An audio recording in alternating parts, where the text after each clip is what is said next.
What's going on, guys? Welcome back to Diablo 3. This is season 11 for the monk. Well, not just for the monk, but I just want to quickly have a talk about the state of monks at the minute, because it seems out of all the classes, the variation for monks is insane. And what am I doing? Greater Rifts. Let's quickly just look at the barbarians. As you can see, I'm on season 1. What the f is going on? Monks are heading towards the top end of 80s, which is obviously rubbish at this time of season for, well, as you can see, some classes. Crusaders heading towards the top end of 90s. Well, I say mid. Glimworks obviously jumped a lot higher than the rest of them. Demon Hunters is actually struggling, but they're using obviously Impale build when UE comes into the fold. He's actually using UE, but I'm assuming that will get a lot higher with UE. Impale sort of hits a brick wall towards the mid 90s. For Necros, they've just gone insane. Obviously, they're going to bring out a very powerful class to pay for, to obviously get your money off you. I've paid for it and I haven't played it yet. I don't know why, but I will play it eventually. I just don't really want to jump on the bandwagon of jumping straight into the Tragul set and ripping the shit out of things. I still enjoy the monk a lot more. So they're in the early 100s. Witch Doctors are heading towards the hundreds with, I'm assuming it's the Barber build. Well, look at that. That's why he's heading that quickly. But I'm assuming it's the Barber build. They're using LoN Barrage, is it? Yeah, it's Barrage. And the Wizards, as always, are using that Talrash's 4-piece VS set as well. The Archon build. So yeah, they're heading towards the mid 100s to 110 as well. But for the monks, we're heading early 90s. Lunatics obviously jumped a kind of few high, but we're heading towards the early 90s, which isn't bad. But I just want to talk about the variation of the monks, because I love seeing this. I didn't see Lunatics by his 2-handed weapon is using the EP build. I'm not a massive fan of Exploding Palm, but I am going to give it a go this season at some point. See if I can, like, you know, like get used to it, sort of thing, because it's all about getting used to things. Obviously some skills are easy to jump in, like lash and tail kick builds, for example. You just jump in and hold down lash and tail kick. This is all about placing that Exploding Palm on the correct target and then letting them go bang. It's all about the end result. It's not a speed farming. It's never going to be a speed farming, just for the fact that you've got to build it up. Obviously pain in hands helps as well, bleeding on the targets and stuff. Also, as you can see by the second person, the R6 generator is still there. The R6 generator will always be there. Towards the end of last season, Lunatics was up there as well, but he got overtaken by an R6 generator on a 106. Lunatics done a 104. The next one was R6. I'm guessing that's R6 as well. Yeah, all the R6s were coming in towards the end. Not many people pushing. Yep. I was hoping to see like an LTK or something towards the end, but I think LTK struggles in the mid 90s, early 90s, so I don't think it's going to go much further than that, the LTK. But the Exploding Palm is already heading towards 100, but the R6 generator will probably overtake it by then. But also in the mix at a 89 from the General Lou, is an Innes LTK, which is really nice to see. This is currently what I'm playing. It's a little bit squishy. I'd love to be able to get Unity in, but you really need that Obsidian Ring, because that Obsidian Ring obviously brings off your Mystic Ally for the regen. You did the Shroud because you need that up all the time, obviously, to proc this Rapid Strike. Look at that Rapid Strike. That's a nice Rapid Strike. He's obviously got Caldescends on it, which I haven't even looked into at the minute, but he's using level 100s. My maximum's probably going to be 70s or something like that, but that's for a single player who gets no more than 6 to 10 hours a week to play. So this is all coming from a noob's point of view, I'm going to call it. Somebody who doesn't get the chance to play. It's always a softcore player, basically. Nobody who's going 11:31. I'm on a 476 in the top right corner there. You can't see behind me. High caliber gaming, but I'm at 476 at the minute. I've not really pushed. Obviously, I can't push. I've got work and I don't get much time to play. So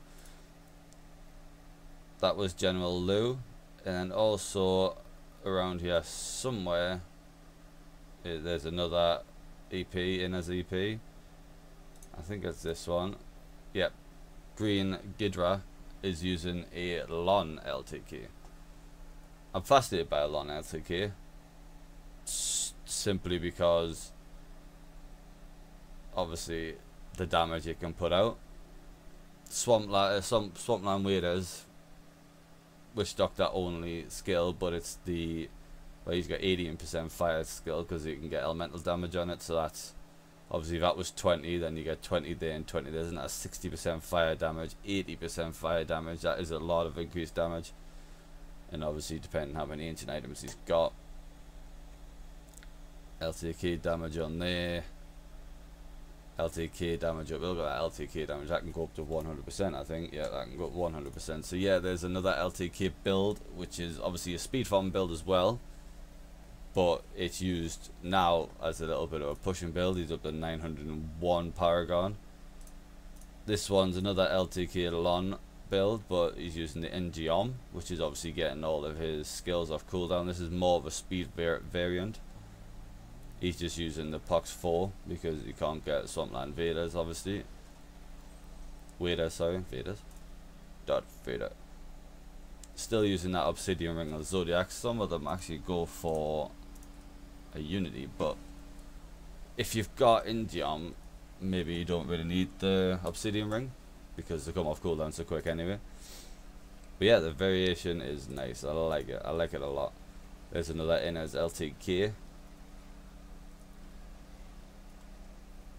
This is where you see all the primals coming out. I used to get all these ancient items. I'm stuck with. Let's have a quick spy at my gear and have a quick go through it. The feather is not too bad. Crap with 100 fist damage. Crap. They are right. I'm still 5% short on damage. Movement speed, didn't really need it. They're not too bad. Obviously that can hit 10% damage. Dex is on the low side. Resource cost is obviously on the high side. 7 enemies is the important bit on the legendary stat on that. That is rubbish. That's fair enough, 10% resource cost, but Dex is on the high side. Cold damage is a bit further down, but it's still a rubbish stat at the minute. That's not too bad. I like that. I wish the Dex and obviously life percent were towards the top end. Can't really get much better than that one, but yeah, I suppose you can. Your resource cost can go up to 8 and your crit can go up to 6. I'm positive I had another one around somewhere.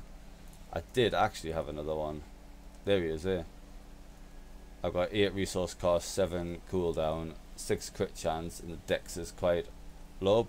Sorry, that Dex isn't supposed to be there, but I ran out of DBs. I've got 5 DBs, so let's do this live. 5 DBs. What am I doing? No, wrong one. I was about to re-roll the whole fucking thing, which is an obviously waste of time because you're going to get the same stats every single time. So let's, and you know exactly what I'm looking for, which is a socket. There we go, socket, which now means that it's got more crit chance, 1% less cooldown reduction, not a major issue, and but then 1% increase resource cost, which is very important to this build. Let's just quickly swap that out. Chuck my esoteric in there, chuck that in there, go into pet LTK and save. There we go. So yeah, these are all my ones for reforge, but it's not a crazy build. I still haven't got any elemental damage on that. We're always looking for physical, 20% physical on that. It's not bad. Could have been higher vet, obviously. Dex is not too bad, 20% damage and some crit chance. This one could probably do without the damage on it, and obviously higher dex, and then they want crit chance as well. So the gear's getting there, still on the low side. I'm struggling, but yeah, just basically the variation of a monk, whatever class you want to play. You can play a beat the crap out of a speed punching. You can play a more slow, powerful, gather all the mobs up, watch them go fucking bang, basically, in the EP. Or you can play the LTK in the inner set, which is nice. I like it. You've obviously got all your mystic allies out, your 10 mystic allies, got your lesser gods braces, and then you just kicking away, spamming your cyclone strike to keep the damage reduction up, spamming your cyclone strike to proc the. He's got 198% damage on this, which is nice. Obviously mine's only at 183, but getting them all together like this, and then boom, explode the fuck out of them with your pets while you're still spinning like a lunatic like this. You got a double thingy out. It's not gonna do it while I'm in a. Yeah, but it also look how well me regeneration as well. So yeah, or you can go for the LTK LoN build, which is obviously a lot more difficult to gear for. So yeah, thanks for watching this video. I hope everyone enjoying the monk of this season. You can see what is turning out to be the 4-player 117 at the minute. It's going to be that witch doctor for the trash killing.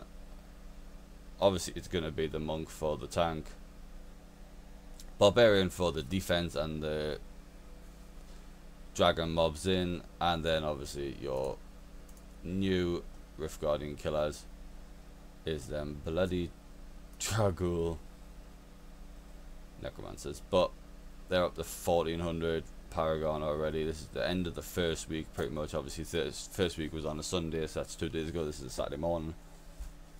But yeah, thanks for watching. Please like and subscribe, and see you later.